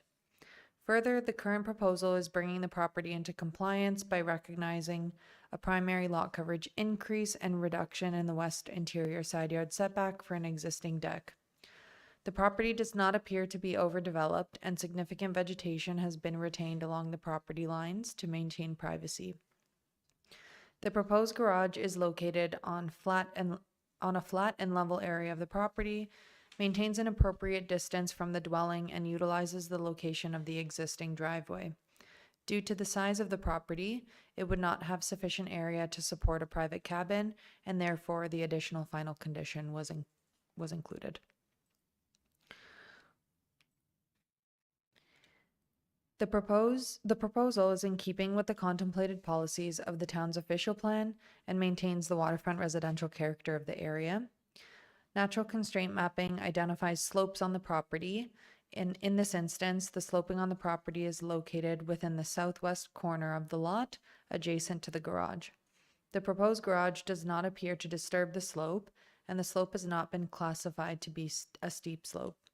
Vegetation will be retained on the slope and the area surrounding the garage, and it does not appear that the proposed development will have any negative impacts in relation to the sloping on the property. Mapping also shows that the property is within an area of influence for a non-operating, non-municipal waste disposal site.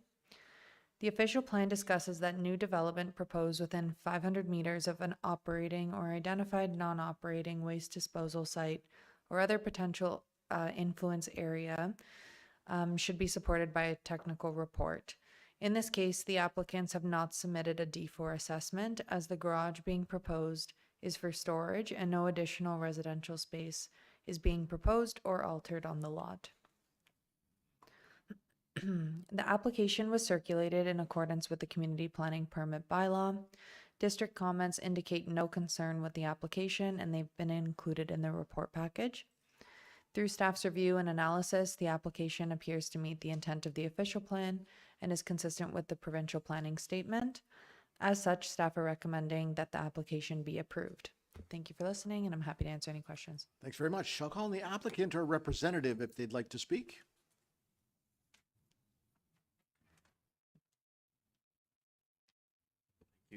Welcome. Good afternoon. Thank you, Chairman Stone and Council, for allowing me to speak to this, and thank you for the planning department has been unbelievable here, helping me as a lay person trying to navigate the process. I found it daunting, but they have been extremely helpful to me. My purpose today is to ask that the D4 assessment be dropped.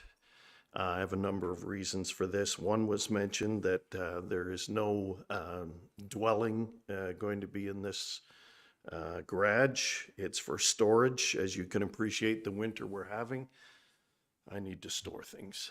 And the other reason is I believe if you look at the official plan, our property is really not within, it's sort of on the fringe of where that assessment would need to be done. And then finally, my neighbor at 162 Hood Road had his assessment removed when he built his garage. He's out of town. We don't have any paperwork, but he did remember that council member at the time was Nancy Alcock, and she seconded the motion to have that assessment dropped.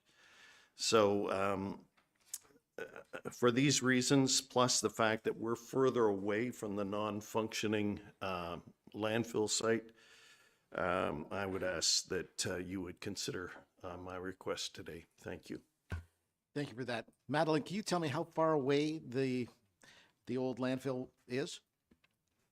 So I don't have a specific measurement, but it's within the 500-meter catchment area. But it is closer to it's the further it's end. significantly far away? Like 400 meters? It appears to be, yeah. Okay. Thank you very much. All right. Yes, Madeline, you want to say something else? Sorry, through you, Chair Stone. I just want to clarify that the D4 assessment has not been made a requirement due to the fact that the garage is for storage purposes and there's no additional habitable space being proposed on the property. So it's not part of this motion? No. Perfect. All right, comments or questions? I forgot. Mayor Alcock. Thank you, Chair Stone. And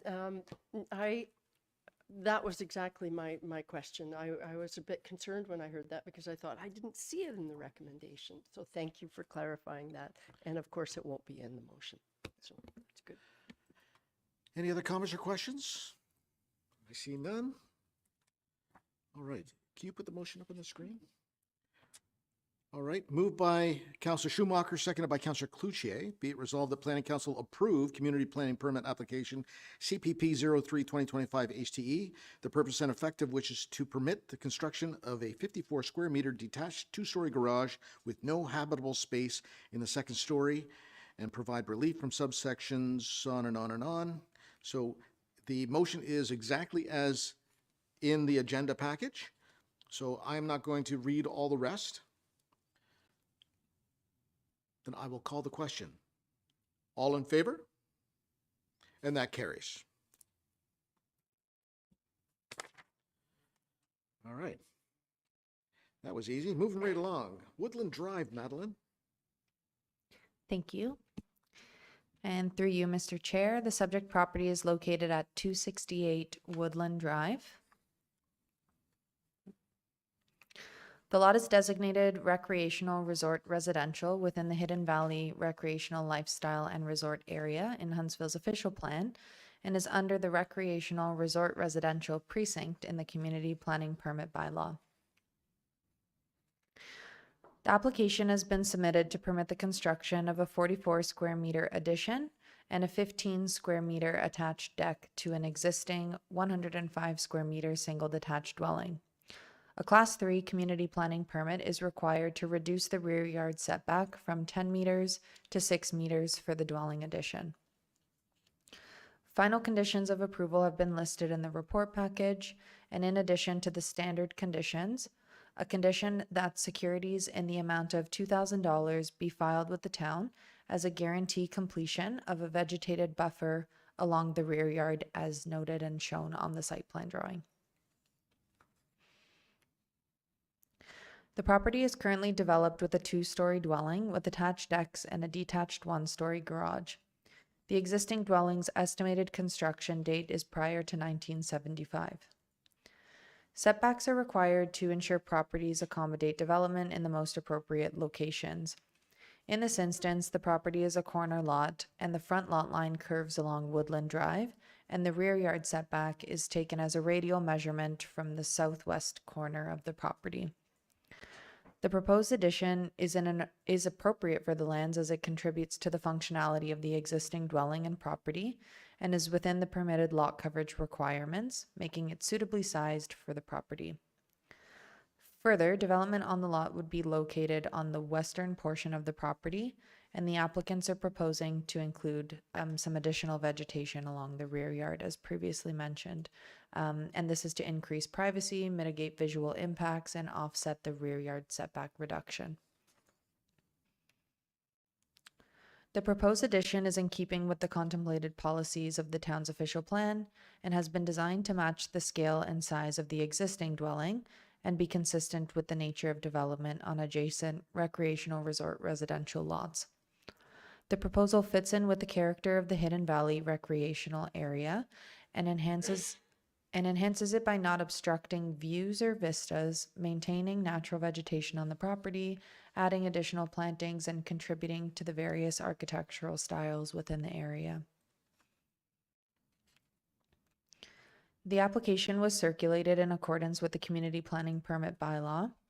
2 letters of support from neighboring property owners were included in the report package, and 1 letter was received from a neighboring property owner with concerns mainly in regard to the shadowing and visual impact caused from the proposed addition. And their comments were circulated to council prior to the meeting. Through staff's review and analysis, the application appears to meet the intent of the official plan and be consistent with the provincial planning statement.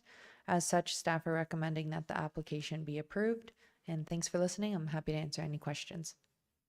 Thanks very much. I'll call on the applicant or representative to make any comments. Welcome. Good afternoon. Thank you, Chair Stone, for allowing me to speak. I have notes because I can never remember what I'm going to say. So Mr. Hudd is the neighbor on the west that had concerns about the addition. I understand his concerns. I'd like to clarify how the project will have minimal impact on his investment property, which I understand is a short-term rental. It's used for an Airbnb. Mr. Hutt's concerned that the addition will cast a shadow on his property, and he was also concerned there might be some regrading that would increase the height of the addition to more than 4.3 meters indicated on the proposed design. So to address the shadows, the peak of the addition is 10 feet lower than the existing dwelling. It was kind of hard to tell from the rendering that was pulled up which part of it was the addition, but it's the much lower part. It's only 1 story. So it's less than 17 feet high total, which would make it far too low to cause shadows on the neighboring property. And my modeling program actually has geolocation on it, which confirmed that between spring and fall, any shadow from the addition would land entirely within the subject lands by 10 in the morning, and would not extend beyond the tree line onto Mr. Hutt's lawn area, which is already well shaded by the mature hardwoods. The sun, of course, rises in the east and sets in the west, so for the rest of the day, the shadows from the client's home extend north towards the road or east towards his own garage, not in the direction of Mr. Hutt's property. So there will be no shadow effect affecting the enjoyment of Mr. Hutt's property. As for the grading, there will be no changes to the existing yard height. The property owner did some resodding already this summer, so he doesn't plan on ruining that by regrading again. And he will be using either helical piles or sonotubes to do the addition, just to minimize the impact on the grass and the sod. So the addition itself would actually result in more privacy to both landowners, because the addition just has one high awning window just for light, and other than that, it's just a solid wall. So it would block the view from Mr. Hutt's land to my client's land. So all the sound and the visual impact from Mr. White's yard would be blocked by that addition. And there is already significant mature tree cover between the two properties. And of course, Mr. White is proposing some new conifers along the buffer there that would, because the mature trees don't have a lot of branches at the bottom, so that would really help with the visual impact. So given those considerations, the addition really has a minimal impact on the neighboring property. Wonderful. Thank Thanks you. very much. Council members, any comments or questions? I see none. Moved by Deputy Mayor Armour, seconded by Councillor Schumacher. Be it resolved that Planning Council approve Community Planning Permit Application CPP 08-2025 HTE, the purpose and effect of which is to permit the construction of a 44 square meter addition and a 15 square meter attached deck to an existing 105 square meter single detached dwelling, and approve relief and provide relief from subsection 9.4.9.4 and of the community planning permit. And once again, I'm not going to read the whole thing because it's exactly as it's presented in the package. Comments or questions? All in favor? And that carries. All right. And Kelsey's speaking to the last one on Bay Meadows.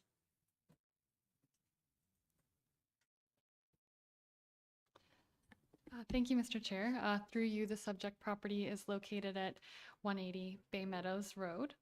The property is within the waterfront designation of the official plan and within the waterfront residential 60-meter precinct with natural constraint to overlay.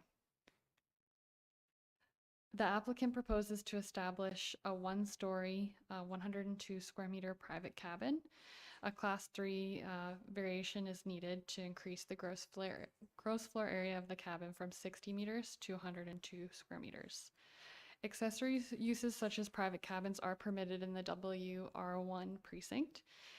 Therefore, this ancillary waterfront residential use is in keeping with the permitted uses. The applicant originally proposed an accessory building with a combined garage, and private cabin. This building was approved through a Class 1 CPP. Under the approval, the cabin at the time was 60 square meters, meeting the bylaw requirements. This current CPP is intended to expand the area of the private cabin throughout the entire building. So the attached garage part of the proposal will be removed and the entire building will be private cabin. Although the floor area is increased, the private cabin remains secondary in character and area to the large existing primary dwelling. The building is also appropriately sited on the property, 90 meters from the shoreline, so development does not result in overdevelopment at the waterfront area. The lot is also large, long, and narrow. 2/3 of the property are relatively flat, and 1/3 that abuts the shoreline is more steep in nature. The private cabin is located before the slopes steepen in the clear and level area. The building is also uniquely tucked behind the existing dwelling and vegetation, so it is hidden from view from Fairy Lake. Therefore, the depth and size of the property can accommodate this larger private cabin. The cabin was, and you could see the building has been, let's see if I remember this, that's the building there. The application was circulated in accordance with the Planning Act and to the Fairy Lake Association. 1 letter of support was received. Through staff's review and analysis, the application would appear to conform with the official plan and the provincial planning statement. Therefore, staff are recommending approval. Thank you, and I'd be happy to answer any questions. Thanks very much. Calling the applicant's representative who's on his way down. Thank you, Kelsey. I think Kelsey has explained the application quite well. There's just a few points that I just want to raise on that. The private cabin is for the benefit of my client's family and guests only. He's not looking at doing any Airbnb or anything like that. He's developed his property in a very sustainable way. There's significant amount of vegetation retained on the site.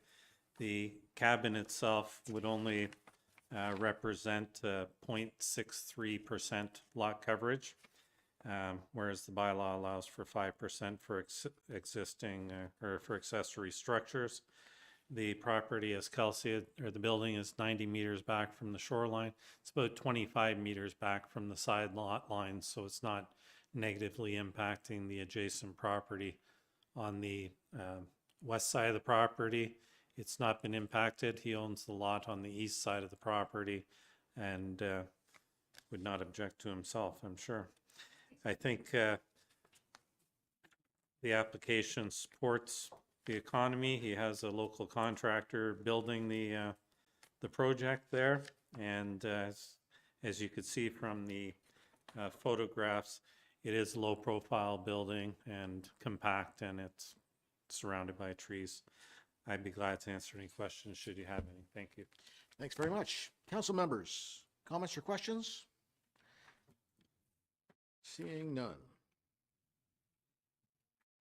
Moved by Councillor Renwick, seconded by Councillor Clark. Be it resolved that Planning Council approve Community Planning Permit Application CPP 157 2024 HTE, the purpose and effect of which is to permit the construction of a 102 square meter, 1-story private cabin and provide relief from other sections of that. So once again, I'm not going to, it's exactly as presented in the agenda package. So I will ask the question. All in favor? And that carries. All right. Before we wrap things up, I just want to say that it was wonderful to hear someone talk so wonderfully about our planning staff. And thank you, planning staff. I know there's some negativity out there, but please, especially lay people that don't know how to navigate the system, don't know what's needed, and they need that helping hand. Thank you for that. And a shout out to the IT for scrambling for an hour to get us up and running again. All right, so with that, moved by Mayor Alcock, seconded by Councillor Clark, be it resolved that confirmation bylaw 2025-12 be received and passed this 12th day of February 2025. All in favor? And that carries. Moved by Councillor Clark, seconded by Deputy Mayor Armour. Be it resolved that we do now hereby adjourn at 3:07 p.m. All in favor? And that carries.